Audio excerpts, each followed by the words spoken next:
You know that feeling when you're about to walk into a room full of strangers and your heart starts racing, your palms get sweaty, your mind goes blank, and suddenly you feel like everyone's eyes are on you, judging you, analyzing you. If this sounds familiar, you're not alone. And it's not just shyness, it's something much deeper. People who get anxiety in new places aren't broken, they're wired differently. And once you understand why, everything changes. Let me tell you about Marcus. Marcus was the kind of guy who could do anything alone. He could travel across the country, he could handle challenges at work, he could build things, create things, accomplish things. But put him in a coffee shop full of strangers? His chest would tighten, his mind would race, he'd feel like he was suffocating, even though nothing was wrong. He'd want to run. So he started avoiding.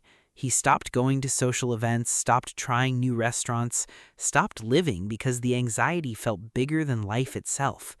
And he thought something was wrong with him until he understood the psychology behind it.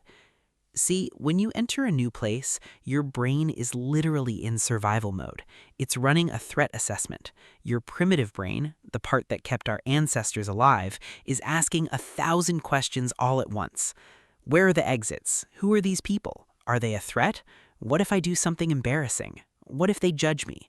What if I don't belong? This is called the amygdala hijack. Your amygdala, which is your brain's alarm system, lights up like crazy in unfamiliar environments. It perceives novelty as danger, and even though logically you know you're safe, your body doesn't believe it. Your nervous system is screaming danger, so you get that anxiety, that racing heart, that overwhelming urge to escape. But here's what most people don't realize. People who experience this aren't anxious because they're weak. They're anxious because their nervous system is hypervigilant. Maybe they grew up in unstable environments. Maybe they experienced something traumatic. Maybe they were bullied or rejected, or maybe they were just born with a more sensitive nervous system.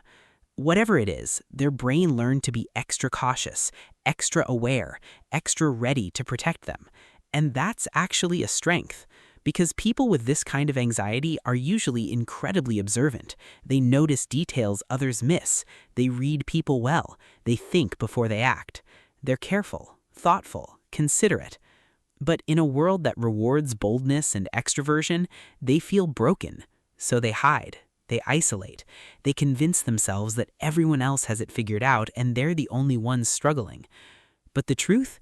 Everyone's anxious in new places. The difference is some people just learn to push through it faster. Marcus didn't realize this until he started paying attention to his body. He noticed that the anxiety always lasted about 15 minutes.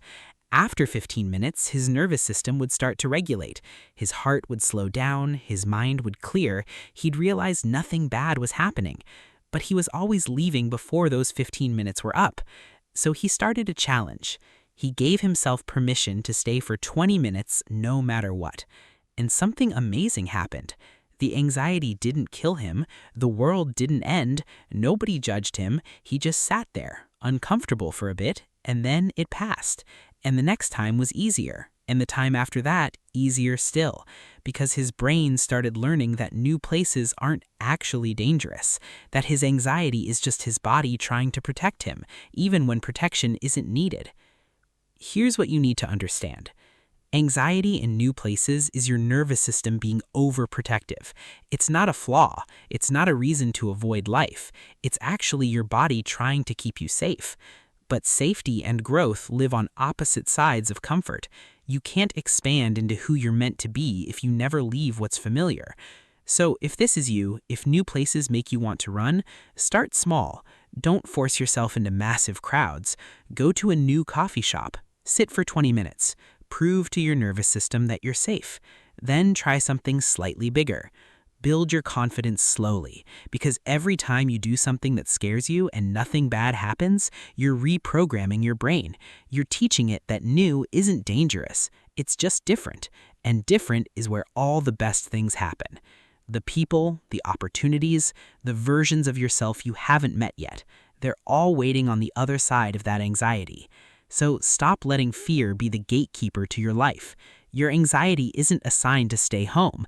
It's a sign that you're about to grow. And growth? Growth is always worth the discomfort.